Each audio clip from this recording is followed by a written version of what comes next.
Hi friends, आज Sunday special में 11th class के विद्यार्थियों का स्वागत है।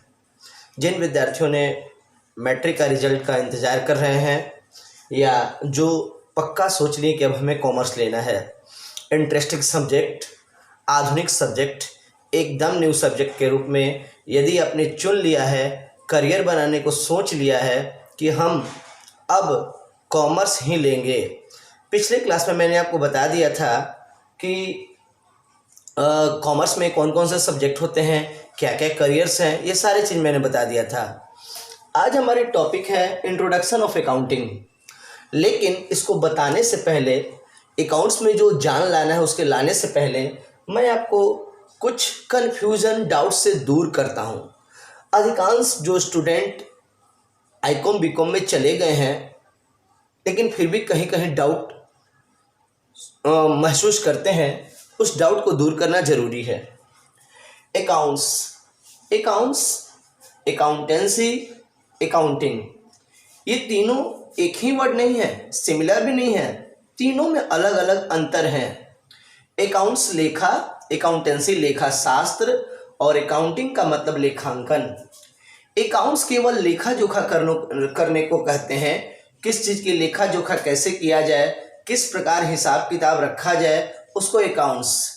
अकाउंटेंसी लेखा शास्त्र, वह शास्त्र है, वह थ्योरी है जिसके द्वारा आप बिजनेस के लेन देन को लिख सकते हैं, उसके थ्योरी को जान सकते हैं। जैसे मैथ में पाइथागोरस प्रमेय पढ़ते हैं उसके बाद ही मैथ बन पाती है।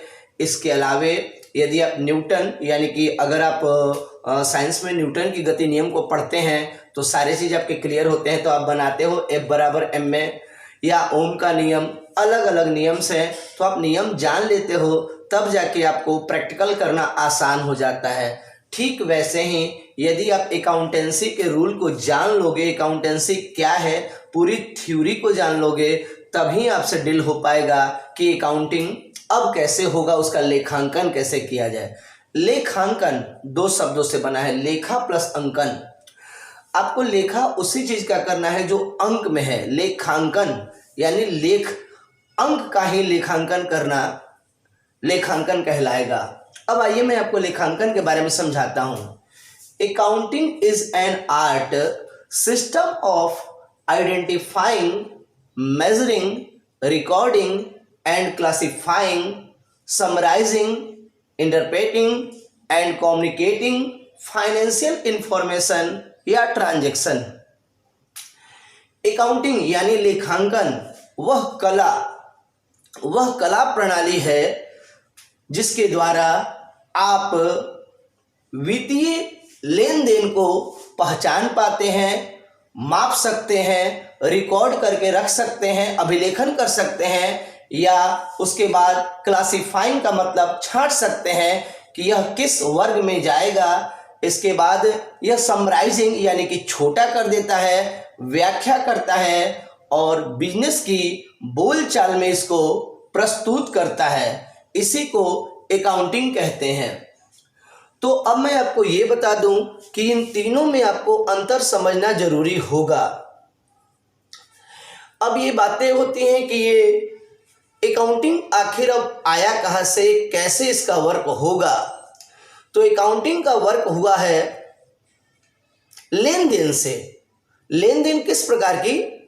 वो लेन देन नहीं जो आप समझते हैं कि किसी को से कुछ लिया, किसी को कुछ दिया। अगर एक स्टूडेंट्स दूसरे स्टूडेंट यानी फ्रेंड का हेल्प करता है, अपनी कॉपी किताब देता है, अपनी कलम देता है, तो ये कभी नहीं कहलाएगा वित्तीय लेन देन।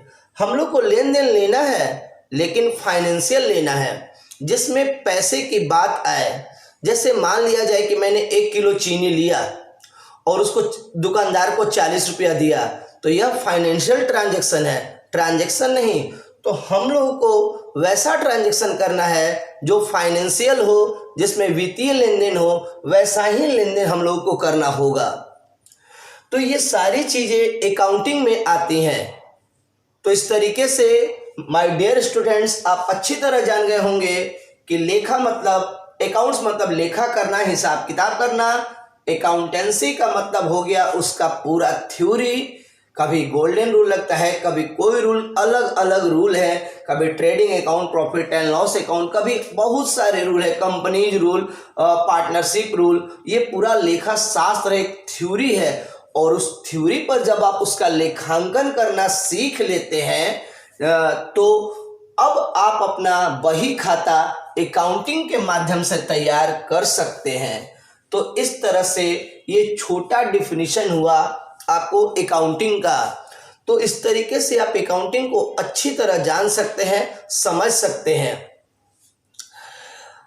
हमारी और भी वीडियोज 11 के लिए पहले भी बनी हुई है, आप उसको आराम से देख सकते हैं। यदि आपको कहीं कन्फ्यूज़न होती है तो आप हमें कमेंट करें, उसका रिप्लाई हम ज़रूर देंगे। उम्मीद करते हैं कि हमारे नए विद्यार्थी जो सोच लिए हैं कि हमको अकाउंट्स लेना है, उन्हें मैं और भी रोचक कर दूंगा। उन्हें इस सब्जेक्ट में इतने इंटरेस्ट आएंगे, मेरा दावा है कि वो पहले का सब्जेक्ट भूल जाएंगे। उनको ये इतनी अच्छी लगेगा कि हाँ, ये कुछ नया सब्जेक्ट मैंने लिया और काफ़ी इंटरेस्ट है इसमें। इस तरीके से आपको इसमें पूरा इंटरेस्ट आएगा, यह मेरा दावा है। तो आज के लिए बस इतना ही। यदि आपने मेरे चैनल कॉमर्स करियर सेंटर को सब्सक्राइब नहीं किया है तो ज़रूर सब्सक्राइब करें। तो दोस्तों, इसी के साथ विदा लेता हूँ।